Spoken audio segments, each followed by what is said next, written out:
ตกแพงแล้วทุกคนลุยฝนเลย มาประเทศเวียดนามวันนี้ฝนตกทุกคนเลย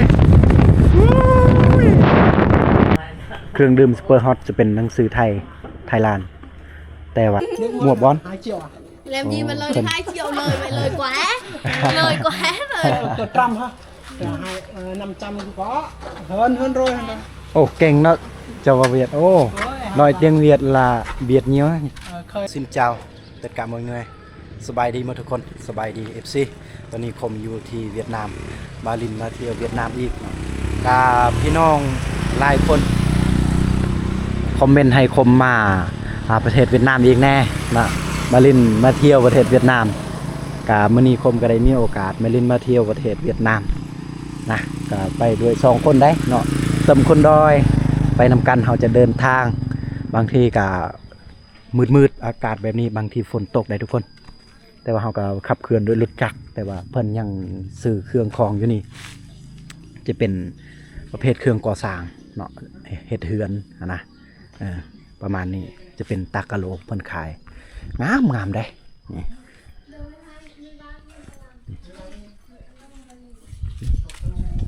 จะเป็นตากะโลจากเวียดนี่โอ้ยทนทานงามเนาะของเวียดนี่โอ้ยอมรับดีเลยทุกคนอย่าขายคือของไทยเลยนี่ป้าโธ่นี่ใหญ่ตากะโลเพิ่นสุดยอดงามหลายเลยเนาะ เอาคงบ่มีวาสนาจะเฮ็ดเฮือนใส่ตากะโลแบบคือเขา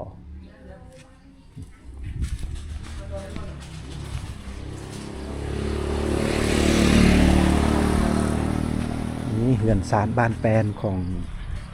บางคนก็ยังแบบดังเดิมได้ยังแบบเฮือนแบบธรรมดาแล้วประดาทุกคนเห็นเนาะอยู่ข้างหน้าของเพิ่นพุ่นก็สิมีเฮือนแบบอย่าเคยคืออยู่ลาวเฮาเลยนี่มีเฮือนทุกเฮือนยากอยู่เฮาบ่กล้าเข้าไปเด้เรามีแต่ซูมเอาเพราะว่าเนื่องจากว่าเฮาบ่ฮู้จักกับเจ้าแต่ว่าเฮาได้ยินกับเจ้าเว้าเป็นภาษากะโดอยู่เนาะอยู่ที่นี่เป็นชนเผ่ากะโดเนาะอยู่ชนบทเวียดนามอยู่นี่บางคนก็ถามว่าชนบทเวียดนามอยู่นี่ก็จะเป็นเมืองอะไรอย่างทุกคนก็คือเมืองฮวงหัวแขวงกงจิประมาณนี้นะโอ้ ดีเจเพิ่นตำตักกะโลเลยรวกเอาไปเมื่อเห็บเลยกันตัดกะได้ไหมบนมีเสาโอเค46,000ลาวแล้วไหมคนตัดกะได้น่าจะฮอด50,000น้ำเมยแพงแต่ว่าอยู่เวียดนี่ทึกเนาะสุดยอดจับต้องได้ทุกคนนี่สังกะสีก็งามเลยโตสุดยอด สุดยอดอยู่เวียดนี่ทนทานอีกทนกว่าของไชน่าเลยแต่ว่าอันนี้จะเป็นของเวียดนามโอ้เกรด A เพิ่นขายโอเคเฮายังไปต่ออีกทุกคนเลยเนาะเราจะเมื่อกี้เฮาเปิดคลิปอยู่นี่เนาะมาพักผ่อนอยู่หานเจใหญ่เพิ่นอยู่นี่แล้วเราก็ยังจะเดินทางและสิไปหับเครื่องตำคนดอยเพิ่นสั่งจากเวียดนามบ่น้ำเฮาเป็นเอามาแต่เฮือนอันนี้แล้วเฮาสิไปหับเครื่องตำคนดอยเพิ่นสั่งอยู่นี่แหละอยู่เวียดแหละแต่แบบสิไปหับอยู่หานเจใหญ่เพิ่นยังมีอีกหานหนึ่งที่เจใหญ่เพิ่นเคยซื้อเครื่องของจากหานเจใหญ่เพิ่นไปนำกันหมด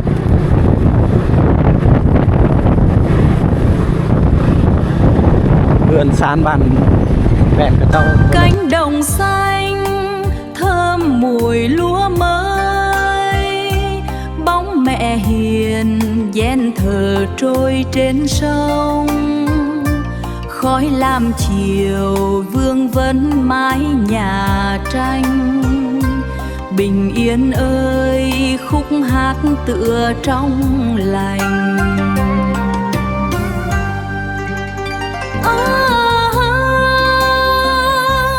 hoàng hôn buông trên đồng lúa mênh mang hương đất ấm sau mưa thoang thoảng, khẽ nghe tiếng gió thì thầm qua tre, thấy hồn quê du nỗi nhớ dịu nhẹ. Dù đi đâu vẫn mang nặng trong tim, hình bóng quê nhà mình mãi đi tìm về. 200 203 203 cảm ơn 103 cảm ơnพอดีตัวนี้จะเป็นแสน70ซัมพีเงินเฮาทุกคนเลยเอาลิตรหนึ่ง22,000กี22,000ดงบ่แม่นกีบได้กีบมันติดปากเลยเนาะก็เลยว่ากีบอยู่พอดีเติมคนดอย230,000กีบน้ำมันตัวนี้ประหยัดได้เพราะว่าลิตรหนึ่ง22,000ดงกะมดนี่ประมาณ230,000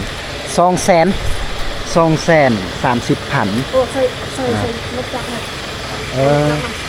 ใส่เลยรถจักรคือคนที่ใส่รถจักรพอดีเป็นอะไรกันอันนี้คือปั๊มน้ำมันอยู่เวียดนามทำมาใส่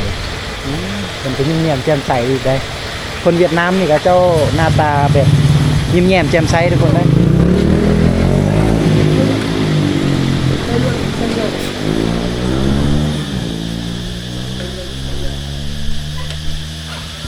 ต่ำตั้งเพลงได้ภาษาเวียด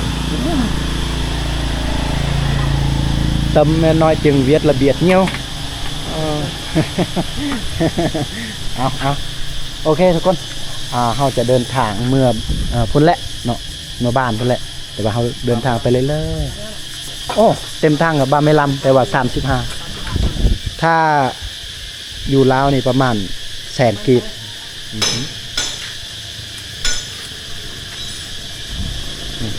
กำเอิญไอ้กำเอิญไปว่าขอบใจเห็นไหมสินี่ม้อยตาเลย ใหญ่ไปคุณก่อน ไงคุณบ่เอาจะมัดเนาะ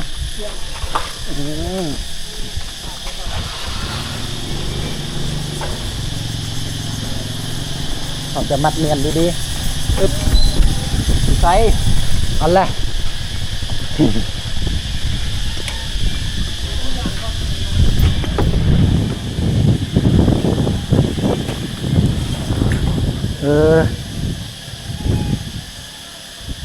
มอเติมว่าสิสอบย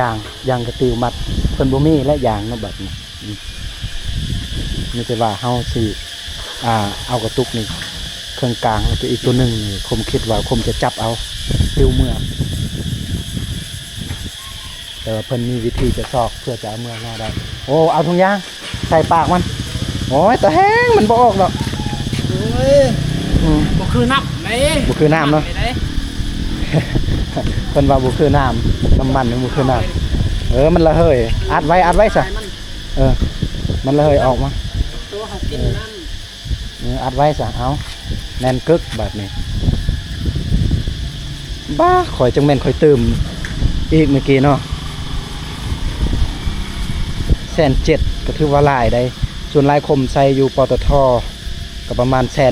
สนกีบนี่เต็มถังอยู่ลาวบ้านเฮาเท่าไหร่จำบ่ได้นะแต่ว่าเมื่อวานนี่คมใส่อยู่ปตทแสนกีบเต็มถังถามว่าหมดแท้นะหมดน้ำมันหมดจากรถแสนกีบเต็มถังอันนี้ได้อยู่ประมาณเท่าไรลิตร10ปลายลิตรเนาะตัวของผมถ้าเต็มถังแบบสมมุติว่าหมดแท้เต็มถังนี่น่าจะ60เพราะว่าบางอย่างยังแน่แต่ว่ามันบ่หลายตอนตะกี้ก็ส่วนหั่นเบากว่าเนาะแต่เดี๋ยวนี้ก็ส่วนนักแล้วบัดนี้เราจะเดินทางไปก่อนบางทีเมื่อยบอนได้เฮาก็สิแวะลิ้นสิบอนนั้นนะตัวนี้จะเป็นเปลือกยางโป่งของเวียดนามที่เพิ่นตากอยู่หานเพิ่นนาหานเนี่ยโอ้เพิ่นน่าจะไปเฮ็ดอย่างใดอันหนึงนี่แหละน้อยเดียวนึงนี่เอาเพิ่นตากไว้สุดยอดกำเอิญจิ Ồ. Tầm mùa gì tầm?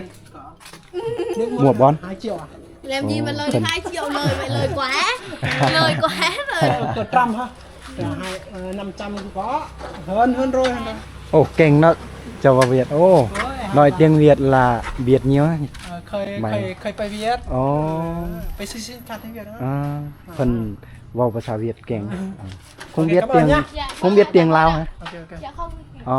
Tiếng Paco Cado còn không biết à? người dân tộc không biết hả? Biết được một ít tiếng Một đang Paco. học, mình đang học. Dạ dạ. Mình là người Kinh. Ờ. Rồi vô đây mình phải học tiếng Paco nhưng mà chỉ biết một tí thôi. Dạ dạ. Đang phải học. Ok, cảm ơn chị, cảm ơn. À,นี่จะเป็นไก่ลาดได้ก้อนกาอันนี้จะเป็นห่านแม่ค้าผู้ใดใกล้ไปไกลมาเที่ยวทางนี้เด้อทุกคนเนาะเที่ยวไปทางนี้นะก็อย่าลืมมาแวะมาอุดหนุนห่านเพิ่นเด้อเจ๊ใหญ่เพิ่นก็ดีได้ยิ้มๆแจ่มใสเนาะมาอุดหนุนเพิ่นแน่มาช่วยเพิ่นแน่ซื้อเครื่องพอดีทีมงานเฮาก็ซื้อกระตุกก็แข็งแล้วทุกคนลุยฝนเลย มาประเทศเวียดนามแล้ววันนี้ฝนตกทุกคนเอ้ยวันนี้ไปกับ2 คนคือเก่าไปกับน้องเคยฝนตกแล้วนี่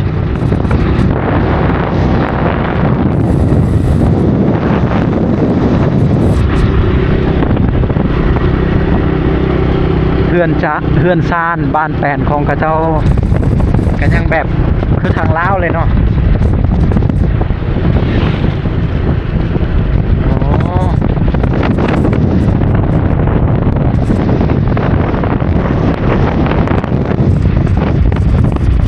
พอดีฝนกำลังมาได้เนาะ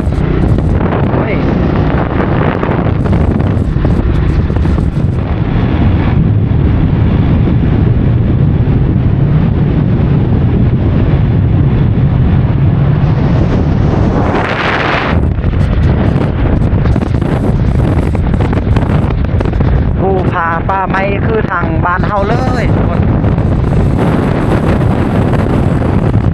โอ้ตัวนี้จะเป็นยางพารากับเจ้าปลูกเนาะ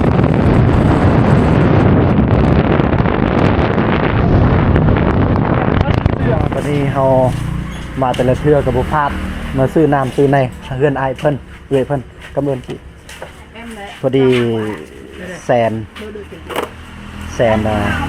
50,000เนาะเงินกีบ150,000ครับพอได้150 60 70พอดีเขาได้167,000เขาเปลี่ยนเงินกีบไปมาเอาเงินดงโอ้คักหลายทุกคนเนาะ100,000ดงก็จะเป็นแบบอย่างเลยเวลาฝนตกนี่บ่เป็นหยังและบ่ขาดบ่จีกง่ายอันนี้คือ50,000เมื่อกี้150,000เนาะแต่ว่าเขาได้เพิ่ม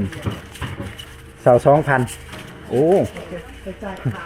ใบ10,000อีกเนาะก็ใบ50อันนี้ใบ2,000เนาะ2,000กีบเฮ้ย2,000ดงไว้ให้หินดงโอเคหานเจ๊ใหญ่เพิ่นได้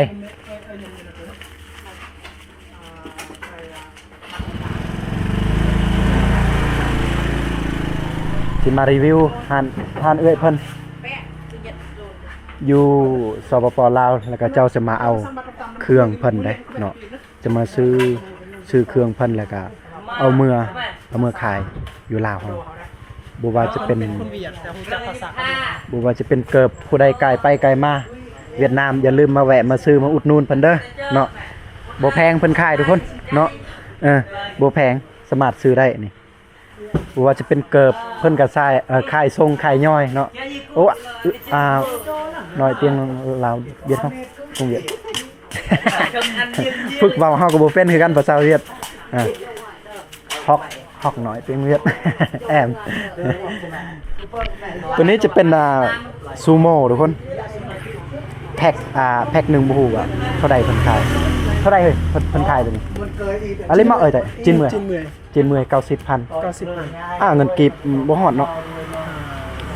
มันติดน่าจะประมาณ80 80,000เอามือค่ายได้ค่ายทรงเนาะค่ายย่อย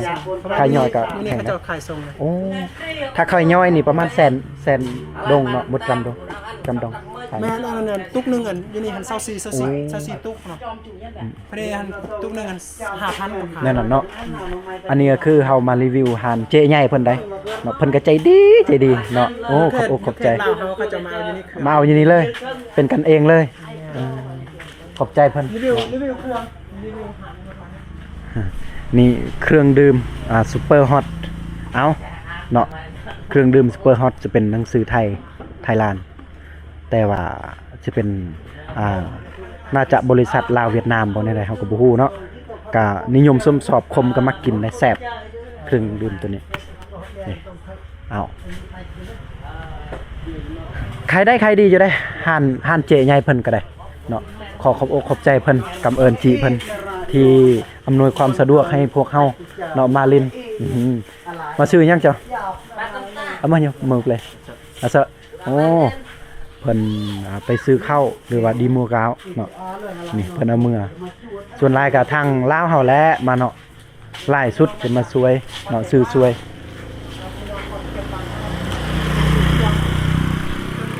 ตัวนี้หัวสอบเท่าไหร่ เรื่องด้วยไก่อันนี้เขาเอิ้นว่าอีหยังเพอแก๊สไหมเนี่ยอาจารย์แก๊สไหมเชียวโอ้เหนียวลายนะเหนียวลายนะ เนี่ยโนโบนก็เรียนนำเที่ยวไงไปแต่เลยอ๋อประมาณ2 ล้านเนาะทั้งหมดนี้กว่า2 ล้านปะ น่าจะประมาณ3 ล้าน มัน3 ล้าน 3 ล้านเงินนะ แต่ว่าเฮาต้องซื้อหานเพิ่น3 ล้านทหารอื่นนี่กลายได้เนาะ3 ล้านเนาะ เพราะว่าเขาจะไม่ได้ขายทรง โอเคกำเอิญเอาทุกคนเฮาจะไปลิ้นก่อนเนาะไปลิ้นพุ่นแหละไปลิ้นอยู่เวียดนามเพิ่นได้เนาะประเทศเวียดนามก็เป็นกันเองกับพี่น้องทางฝั่งลาวเนาะไปหามาสู่ได้ง่ายแล้วก็เดี๋ยวเฮาจะน่าจะมีโอกาสจะเลาะชนบทให้พี่น้องได้รับได้ชมได้เบิ่งได้เห็นในวิถีชีวิตชาวลาวหรือว่าชาวเวียดนามชาวเวียดนามทุกคนเอา